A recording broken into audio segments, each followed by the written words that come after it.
দর্শক, আমরা জানি যে ট্রাম্প দ্বিতীয় মেয়াদে ক্ষমতায় আসার পরপরই কিন্তু গত মাসের শুরু থেকে ইরানের সাথে যে পরমাণু চুক্তি ইস্যুতে আলোচনা শুরু করে এবং সেই আলোচনা কিন্তু এই মাসে পঞ্চম দফায় গিয়ে থাকে এবং ট্রাম্প এবং ইরানের পক্ষ থেকে উভয় পক্ষ থেকে কিন্তু বলা হয় যে পরমাণু চুক্তি ইস্যুতে যুক্তরাষ্ট্র এবং ইরান তাদের যে আলোচনা চলছিল সেই আলোচনা অনেক দূর এগিয়েছে এবং অনেকটা ইতিবাচক দিকে এগুচ্ছে বলে আমরা খবর পেয়েছিলাম। ঠিক এই সময়টি এসে যখন ইতিবাচক আলোচনা চলছে পরমাণু ইস্যুতে ইরান এবং যুক্তরাষ্ট্রের মধ্যে, তখন ইরানের ভূখণ্ডে শুক্রবার ভোরের কিছু আগে যখন হামলা চালালো এবং 200 বিমান দিয়ে যখন ইরানের ভূখণ্ডে ইরানের সামরিক স্থাপনা এবং পরমাণু স্থাপনা সহ আবাসিক এলাকায় যখন হামলা চালায়, তখন ইরানও কিন্তু খুবই ফুঁসে ওঠে এবং সেই ফুঁসে ওঠার চিত্র কিন্তু আমরা দেখেছি। গতকাল রাতে কিন্তু ইরান সাবমেরিন থেকে অসংখ্য ক্ষেপণাস্ত্র হামলা এবং ড্রোন হামলা চালিয়েছে এবং সেই হামলায় কিন্তু ইরান এবং ইরানের জেরুজালেম এবং তেল আবিবের অনেকটা অংশ কিন্তু একদম বিধ্বস্ত হয়ে যেতে আমরা দেখেছি। ইসরায়েলের যেই সামরিক স্থাপনা আছে সেখানেও কিন্তু ইরান হামলা চালিয়েছে এবং সেই হামলাকে সফল হামলা হিসেবে ইরান দাবি করছে এবং এই হামলায় অন্তত 4 জনের মতো ইসরায়েলের প্রাণ গেছে এবং এখন পর্যন্ত আমরা যেটা জেনেছি 2 দিনের ইসরায়েল এবং ইরানের যে সংঘাত চলমান, সেই সংঘাতে ইসরায়েলের হামলায় ইরানের যে ইসরায়েল ভূখণ্ডে হামলা চালিয়েছে ইসরায়েল, সেই হামলায় এখন পর্যন্ত ইরানে 20 জন শীর্ষ সামরিক কর্মকর্তা এবং পরমাণু বিশেষজ্ঞ সহ 80 জনের মতো ইরানির প্রাণ গেছে বলে আমরা সবশেষ জানতে পেরেছি। এবং এখানে যেই বিষয়টি এসে দাঁড়িয়েছে, আজ শনিবার ইসরায়েলের সেনাবাহিনী যে বিষয়টি দাবি করছে যে তাদের হামলায় 2 দিনে 9 জনের মতো শীর্ষ পরমাণু বিজ্ঞানী নিহত হয়েছেন এবং ইরান বলছে যে শনিবার ইসরায়েলি হামলায় তাদের আরও 3 জন পরমাণু বিজ্ঞানী নিহত হয়েছে। ইরান গতকালকে যে বিষয়টি জানিয়েছিল, তাদের ইসরায়েলের হামলায় ইরানের 6 জন পরমাণু বিশেষজ্ঞ বিজ্ঞানী নিহত হয়েছেন। সেই হিসেবে আজকে ইসরায়েলের যে তথ্য এবং ইরানের তথ্য মিলালে আমরা দেখতে পাই যে ইরানের এখন পর্যন্ত 12 জন পরমাণু বিজ্ঞানী নিহত হয়েছেন। এখন এই উত্তেজনার পারদ ইসরায়েল এবং ইরানের মধ্যে যেই সংঘাত উত্তেজনার পারদ অনেকটা বেড়ে যাওয়ায় মধ্যপ্রাচ্য জুড়ে কিন্তু একটি উদ্বিগ্ন পরিস্থিতি তৈরি হয়েছে এবং ভূ রাজনীতিতেও কিন্তু একটি উদ্বিগ্ন পরিস্থিতি তৈরি হয়েছে। অনেক দেশ এই মুহূর্তে ইসরায়েল এবং ইরানের যে সংঘাত, সেই সংঘাত পরিস্থিতি নিয়ে উদ্বেগ প্রকাশ করছে এবং আমরা দেখেছি সবশেষ আজকে খ্রিস্টানদের যে সর্বোচ্চ ধর্মগুরু, সেই ধর্মগুরু পোপ ফ্রান্সিস ইরান এবং ইসরায়েলকে সংযত হতে আহ্বান জানিয়েছে এবং বিভিন্ন দেশ সংযুক্ত হওয়ার জন্য আহ্বান জানাচ্ছে। এবং আমরা সার্বক্ষণিক আপডেট যতটুকু দেখতে পেয়েছি এবং সেখানে আমরা দেখেছি যে রাশিয়ার প্রেসিডেন্ট ভ্লাদিমির পুতিন নেতানিয়াহু এবং ইরানের সাথে কথা বলেছে এবং তারা একটি মধ্যস্থতার প্রস্তাবও দিয়েছে এবং চীন আহ্বান জানিয়েছে যেন ইরান এবং ইসরায়েল এই সংঘাতের পথ থেকে সরে আসে। এবং ইরানের পক্ষে কিন্তু রাশিয়া এবং চীন উভয়ই কিন্তু অঘোষিত একটি সমর্থন দিয়ে যাচ্ছে, যেহেতু পূর্ব থেকেই ইরানের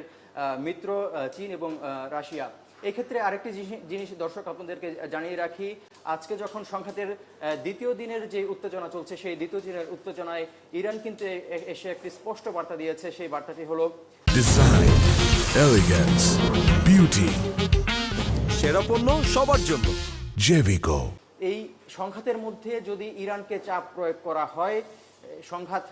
ইসরায়েলের উপর হামলা বন্ধে এবং ইসরায়েলকে হামলা করার জন্য যদি সরাসরি যুক্তরাজ্য, ফ্রান্স যদি কোনো সহায়তা করে ইসরায়েলকে, সেই ক্ষেত্রে ইরান কিন্তু যুক্তরাজ্য এবং ফ্রান্সকে ছাড় দেবে না এবং ছাড় দেবে না। এই ক্ষেত্রে তারা যে বিষয়টি হুমকি দিয়েছে এবং সতর্কতামূলক বার্তা দিয়েছে, সেটি হলো যুক্তরাজ্য এবং ফ্রান্সের যেই ঘাঁটি রয়েছে মধ্যপ্রাচ্যের বিভিন্ন জায়গায় এই সংঘাতপূর্ণ অঞ্চলটিতে, সেই ঘাঁটি এবং এই সব এলাকায় লোহিত সাগর এবং অন্যান্য এই এলাকাটিতে ওই অঞ্চলটিতে যেই তাদের যুদ্ধ জাহাজ মোতায়েন রয়েছে এবং তাদের যে বাণিজ্যিক জাহাজ চলাচল করবে, সেই যদি ইসরায়েলকে তারা সরাসরি সমর্থন করে তা সেই ক্ষেত্রে ইরান কিন্তু তাহলে যুক্তরাজ্য এবং ফ্রান্সের সেই ঘাঁটি এবং যুদ্ধ জাহাজেও হামলা করতে দ্বিতীয়বার ভাববে না বলে এমনটা সতর্ক বার্তা দিয়েছে। এক্ষেত্রে আরেকটি বিষয় হচ্ছে ইসরায়েলের পক্ষ থেকে যেই হুমকিটি দিয়েছেন ইসরায়েলের প্রতিরক্ষা মন্ত্রী ইসরায়েল কাটস, সবশেষ যে কথাটি বলেছেন, ইরান যদি ইসরায়েলের উপর আরও ক্ষেপণাস্ত্র হামলার চেষ্টা করে বা আরও কোনো হামলা চালায়, সেই ক্ষেত্রে তাদের কঠিন পরিণতি ভোগ করতে হবে। এবং এখানে স্পেসিফিকভাবে যে বিষয়টি বলা হয়েছে সেটি হচ্ছে ইরান ইসরায়েলের ভূখণ্ডে আরও ক্ষেপণাস্ত্র হামলা চালালে ইরানকে আরও ইসরায়েলি হামলায় আরও পড়তে হবে বলে একটি সতর্ক বার্তা দিয়েছে ইসরায়েল। এই ক্ষেত্রে আরেকটি বিষয় বলে রাখি, এখন পর্যন্ত ইসরায়েল যেই ইরান এবং ইসরায়েলের মধ্যে যে সংঘাত উত্তেজনা চলছে, সেই সংঘাত উত্তেজনায় ইসরায়েল অনেকটাই সতর্ক অবস্থানে রয়েছে এবং সতর্ক অবস্থানের অংশ হিসেবে ইসরায়েল তাদের যেই প্রধান বিমানবন্দর রয়েছে বেন গুরিয়ত, সেই বেন গুরিয়ত বিমানবন্দর কিন্তু তাদের অনির্দিষ্টকালের জন্য কিছুক্ষণ আগে বন্ধ ঘোষণা করা হয়েছে। এবং আমরা জানি যে ইরান এবং ইসরায়েলের যে সংঘাত উত্তেজনা, সেই সংঘাত উত্তেজনায় লেবানন, ইরাক সহ এই মধ্যপ্রাচ্যের এই অঞ্চলের যেসব দেশগুলো তারা হচ্ছে তাদের দেশে অভ্যন্তরে বিমান চলাচলের উপর নিষেধাজ্ঞা এবং বন্ধ ঘোষণা করেছিল, সেই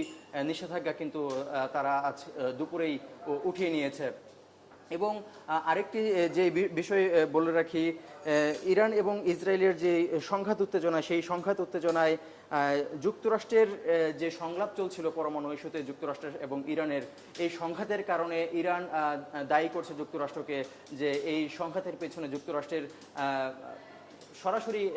ইসরায়েলের সাথে হাত রয়েছে এবং যুক্তরাষ্ট্রের উস্কানিতেই হচ্ছে ইসরায়েল ইরানের মধ্যে ভূখণ্ডে এই হামলাটি চালিয়েছে। এবং এই কারণে তারা যথার্থ মনে করছে যে তাদের সাথে যুক্তরাষ্ট্রের সাথে ইরানের যে পরমাণু চুক্তি ইস্যুতে আলোচনা চলছিল, সেই আলোচনা আর অগ্রগতি বা সামনের দিকে এগিয়ে নেওয়ার কোনো মানে হয় না বলে বলছে ইরান। এবং এই অর্থহীন আলোচনা তারা আর যুক্তরাষ্ট্রের সাথে চালিয়ে যেতে চায় না বলে গতকালকেও জানিয়েছে, আজকেও দ্বিতীয়বারের মতো তারা জানিয়েছে। কারণ তারা মনে করছে যেহেতু পরমাণু এবং সামরিক স্থাপনা এবং আবাসিক স্থাপনায় ইসরায়েল হামলা করেছে, এর পিছনে যেহেতু যুক্তরাষ্ট্রের ইন্ধন রয়েছে, সেই ক্ষেত্রে যুক্তরাষ্ট্রের সাথে ইরানের পরমাণু চুক্তি ইস্যুতে আলোচনা এগিয়ে নেওয়ার কোনো মানে হয় না। এক্ষেত্রে আরেকটি বিষয় জানিয়ে রাখি, বিভিন্ন আন্তর্জাতিক এবং যুদ্ধ এবং সামরিক বিশ্লেষকরা যে বিষয়টি মনে করছেন, ইসরায়েলের এই ইরান এবং যুক্তরাষ্ট্রের যে পরমাণু চুক্তি ইস্যুতে আলোচনা চলছিল, সেই আলোচনার মধ্যে যখন ইসরায়েল ইরানের ভূখণ্ডে